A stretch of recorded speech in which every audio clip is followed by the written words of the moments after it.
నిజంగా ఊహించాలి మీరంతా ఎంతమంది వస్తారని. Thank you for coming. ఈ రోజున నిజం చెప్పాలంటే చాలా చాలా ఆనందంగా ఉంది. 45 సంవత్సరాల సుదీర్ఘ ఈ కళా సేవకి కేంద్ర ప్రభుత్వం గుర్తించి ఈ పద్మ విభూషణ్ అవార్డు ఇవ్వటం నిజంగా చాలా ఆనందంగా సంతోషంగా ఉంది.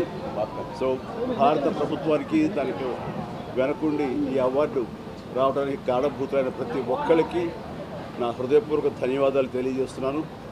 అండ్ ముఖ్యంగా ఈ అవార్డు రావటం వెనుకాల నా కృషి, నా కళాసేవ ఈ సమాజానికి ఎంతో కొంత ఇతోధికంగా నేను చేసినటువంటి సేవలు ఇవన్నీ పక్కన పెడితే నన్ను గుండెలో పెట్టుకుని ఆదరించి ప్రేమించినటువంటి నా అభిమానులు, అలాగే ప్రేక్షకులు, అలాగే నాకు ఎన్నో అవకాశాలు ఇచ్చి ఈ రోజున నన్ను నేను ఇలాగా తీర్చిదిద్దుకోవడానికి కారణభూతమైనటువంటి నా డైరెక్టర్స్కి, నా నిర్మాతలకి, నా ఇతర టెక్నీషియన్స్కి, ప్రతి ఒక్కరికి ఎవరైతే దోహదపడ్డారో ప్రతి ఒక్కరికి నేను ధన్యవాదాలు తెలియజేసుకుంటూ ఈ అవార్డు ఇదంతా వారి సహకారం నేను ఈ ఎత్తుకు ఎదగడానికి కారణమైనటువంటి వారందరిదీ.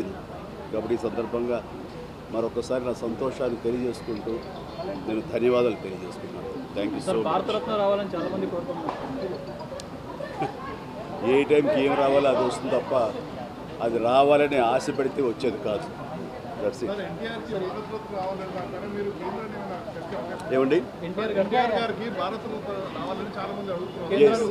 నిజంగా ఇది వారికి ఎంతైనా రావడం సముచితం, రావాలని నేను కూడా మనస్ఫూర్తిగా అభిలషిస్తున్నాను, రావాలని కోరుకుంటున్నాను. అది ప్రభుత్వ పరంగా చేస్తే కనుక త్వరితగతిన ఇది సాకారం అవుతుంది. అండ్ డెఫినెట్గా ఎంతైనా సరే అటు ఎంజీఆర్ గారికి వచ్చినప్పుడు వీరికి రావటం కూడా అంతకంత సముచితం అండ్ అది ఆనందదాయకం. దానికి నేను ఎదురు చూస్తుంటాను, నేను కోరుకుంటున్నాను రామారావు గారికి భారతరత్న రావాలి.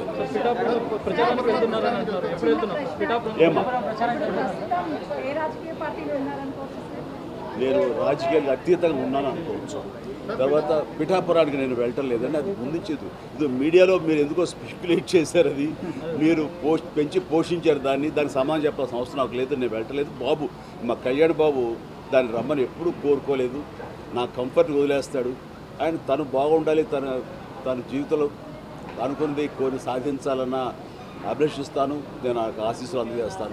దానికి నేను తనతో పాటు నేను ఉన్నాను అని చెప్పేందుకు మొన్న ఒక వీడియో బయట ఇచ్చాను. అండ్ ఖచ్చితంగా మా తమ్ముడి యొక్క అభివృద్ధిని, మా తమ్ముడు రాజకీయంగా ఎదగటానికి ఎప్పుడు మా కుటుంబ సభ్యులు మేము మనస్ఫూర్తిగా మనసావాచ కోరుకుంటాం.